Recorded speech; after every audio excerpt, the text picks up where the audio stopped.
Alright, so I had some time today, and obviously, whenever I have time, I try to make a YouTube video. It's been a while since I've actually made a video with commentary, and quite frankly, there hasn't really been a reason for me to need to make a video. Usually, these videos are more for my own reference than to get views and such. But anyways, I switched my carry firearm about 7 months ago from a Glock 26 to what you see in front of the camera right now. So the way I was carrying that Glock 26 was about 3 o'clock in a inside the waistband hybrid half leather half kydex holster, and I'd usually have a spare mag somewhere on me.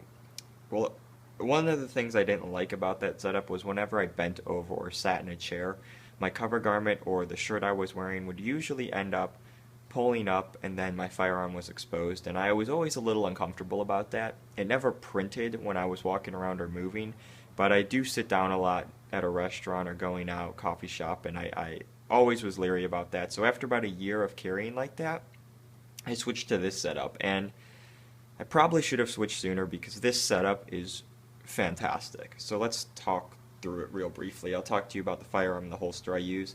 So before we go any further, let me go ahead and unload this. There's one in the chamber, so let's go ahead and just pop that out. We're going to take this and remove it that way, and yeah, nothing in there, so we'll put this over here.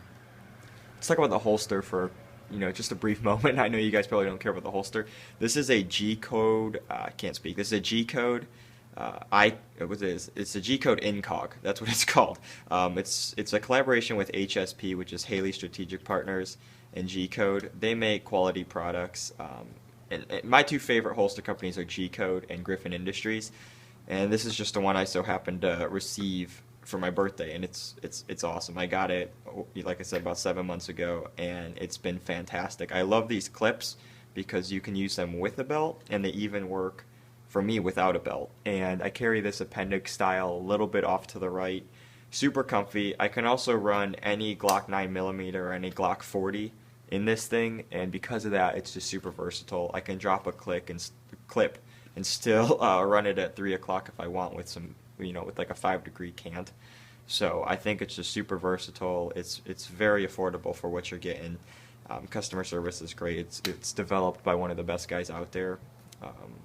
And yeah, I just think it's a great holster. I think lead time on it's still pretty long. They did release some new colors, but you can get one, just put your order in and wait, and it's worth the wait. Coming back to my carry piece, again, this is a Glock 19. Let me just check. Gotta make sure it's unloaded before I move it around here. Anyways, this is a Glock 19 Gen 4. I apologize for the shadowing and the bad focusing and things like that. I am using my iPhone once again to make this video, and we all know that the quality leaves a lot to be desired. So anyways, Glock 19 Gen 4. Completely stock except the sights. The sights I chose to put on this carry piece are the 10-8 Redback 1 sights.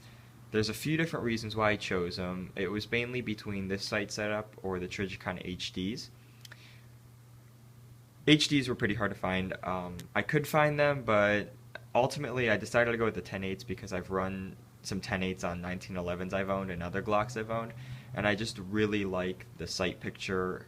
The RB1s I was drawn to, not because of the Redback 1 Association and Jason Falla. He's no doubt a great instructor, but the main reason I wanted was because I really liked the shape of the rear notch here, and I really liked it. I thought it was a great sight picture, easy to pick up, and that's the main reason I chose it, because that's ultimately what it should be. It's personal preference and what is the easiest sight for you to physically see.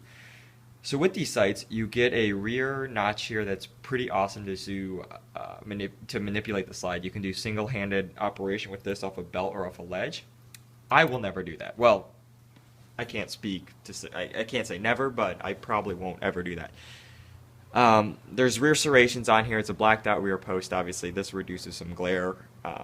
The main reason, I could care less whether there's serrations or not. I think it's cool, but as long as this is blacked out and I have something on the front, whether it's a dot or a bead, that's kind of the sight picture I like. So with this, you get a pretty high front post. They're not suppressor height sights like Ameriglos or anything, but it's pretty high. and at the top of the post you get a little green tritium dot. I wish it was orange, because when you're outside there's a lot of green, and green can be sometimes hard to pick up, but whatever.